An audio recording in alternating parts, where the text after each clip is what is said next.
morning, everyone. My name is Senior Corporal Rick Janik. I'm the curator of the Dallas Police Department Museum. On behalf of Chief David O'Brown and the entire Dallas Police Department, I'd like to welcome you to this ceremony today to honor one of our longtime Dallas Police family members. Without further ado, I'd like to have Chief Brown step up to the mic.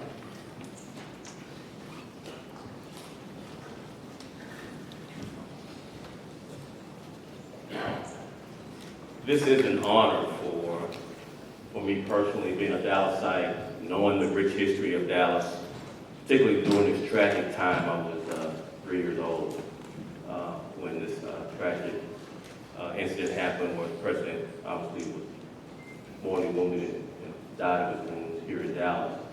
I have so many memories from my family, and just the thought of being the chief, being able to recognize such an iconic figure is just special. So I'm going to read quite a bit of information, so y'all bear with me. I think it's really important to understand Mr. LaVelle's contribution in the history that we're making here. This, of course, is the 50th anniversary of the events of November 22nd, 1963. Detective James R.Leavelle, badge number 736. We have 10,000 badge numbers now, so this is quite a low badge number.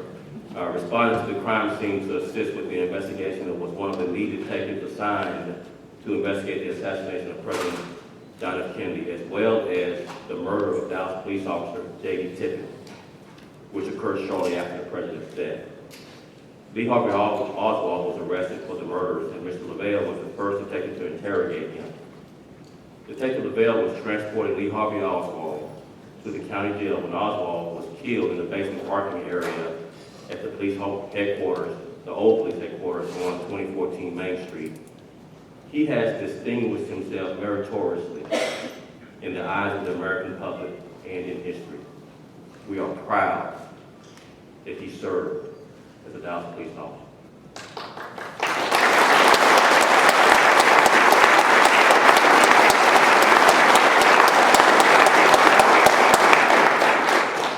Today we'll be honoring retired Detective James R.Leavelle with the Police Commendation Award. There is some background information that you may not know about this great man. Mr. James R.Leavelle was born and raised in Detroit, Texas, in Red River County. He enlisted in the United States Navy in 1938. On December 7, 1941, 21-year-old Navy storekeeper James LaVelle was on the deck of the USS Whitney, docked in Pearl Harbor, Hawaii, during the Japanese attack on the Pacific Fleet. On April 24, 1950, James LaVelle joined the Dallas Police Department as part of recruit class number 23.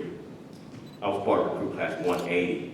We're like having recruit class of 300. Those numbers are important for our history here, just so you'll recount that. Patrolman LaVelle was quickly promoted to the rank of detective and was assigned to the Dallas Police Department's Robbery Homicide Division. He was a detective, as I mentioned before, on November 22nd, 1963, when the president was killed. He retired from active service on April 30th, 1975. So think about those years. He's been retired longer than he was with us, which was a long time. And so that's why I want to shake his hand and get some of whatever he has. The photo taken of the shooting became a Pulitzer Prize winning photograph. Anytime a movie, book, article, or conversation about that day takes place, the name James R.Leavelle is almost always included in those discussions. He has participated in hundreds of speaking engagements. And during these events, Detective LaVelle always speaks highly of the hard work and dedication of the members of the Dallas Police Department.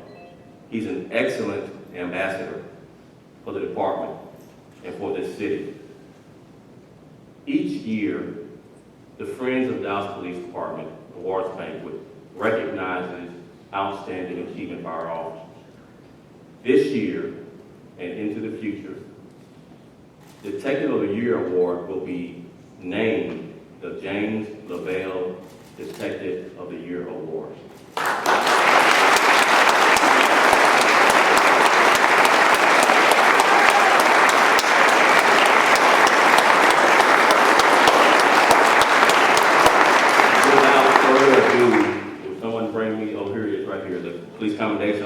able to get some photo ops with Ms. LaVelle receiving the Police Commendation Award.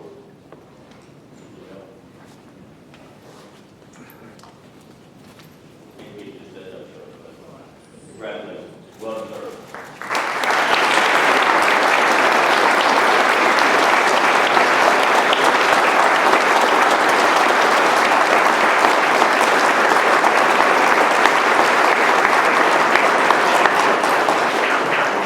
Sir, have your comments, please. Podium is all yours.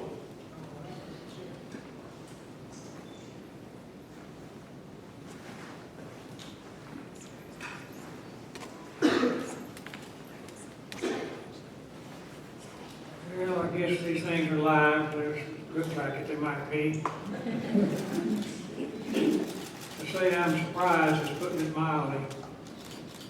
Because I can think of so many other officers that should be standing here receiving this award.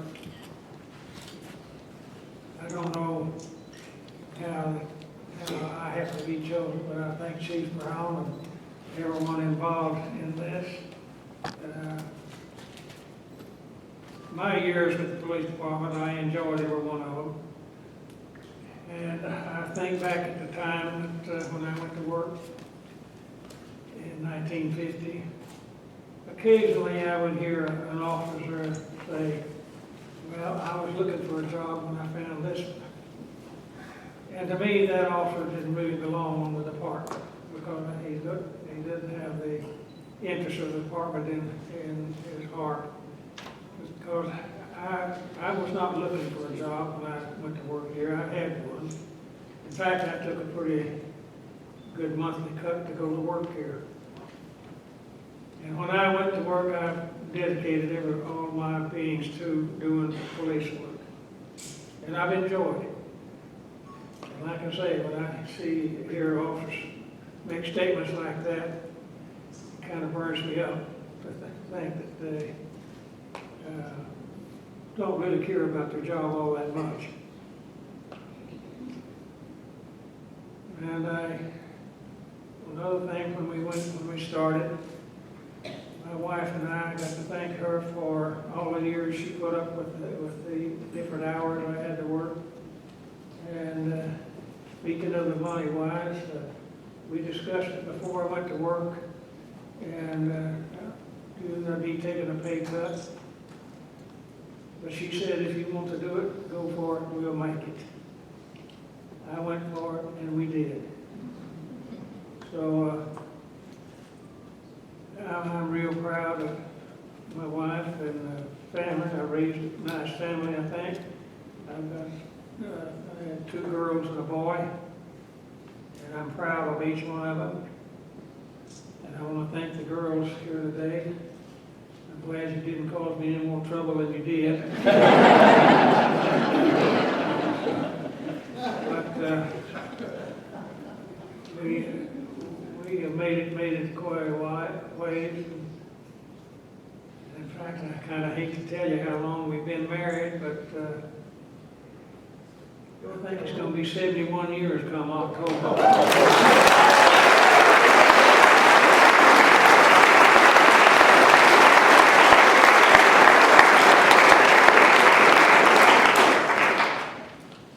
I appreciate this recognition that I'm receiving, and I want to thank all of you out there who had a hand in it, and I appreciate it.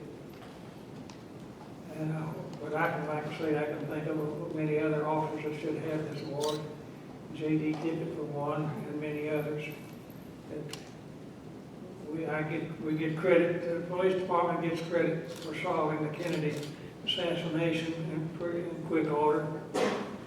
But it cost us one of our own. It cost us Officer J.D. Tippett's life. And I wouldn't want that to happen again to anyone. So to J.D., we owe appreciation too. But outside of that, I guess there's not much else that I can say other than I thank all of you, and I really appreciate the turnout. You know, I had a man tell me one time, there's only one that I ever knew. And when I was visiting him in the hospital, he told me, he said, you know, he said, I'd asked him how many visitors he had, and he said, I haven't had any. And so he told me, he said, you know, if a man goes through life and he ends up, if he can say he's got two people that are real good friends, he's a millionaire. Well, if I look around this room here today, and all of these friends that showed up here for this, I must be a millionaire for having this many people show up. So I thank each and every one of you, and God bless you.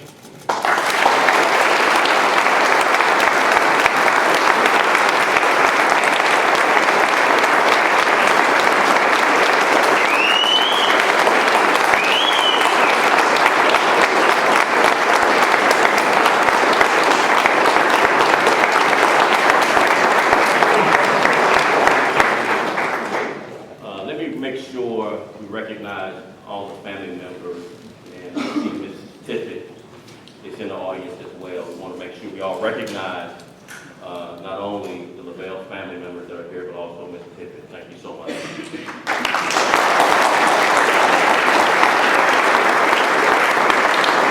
That concludes our event for today. If you want to get a few more pictures of the certificates, Jim's going to be in the lobby. If you want to get a photo op with Jim in the lobby, but I'd like to follow the chief up saying thank you, Marie Tippett, for showing up. Thanks to all the R.Leavelle family and their friends, and Kate for making this all happen. You made my job a lot easier. Gary Mack from the School Book Depository, the 6th Floor Museum, thank you very much for all your help. And all these young people you see that came in, they're from Simpson College, and they were just happened to be driving through town doing a JFK tour, and I invited him along to see history because we found out Jim is history and he's our history, and I'm glad he's here today. And congratulations, Jim. That concludes our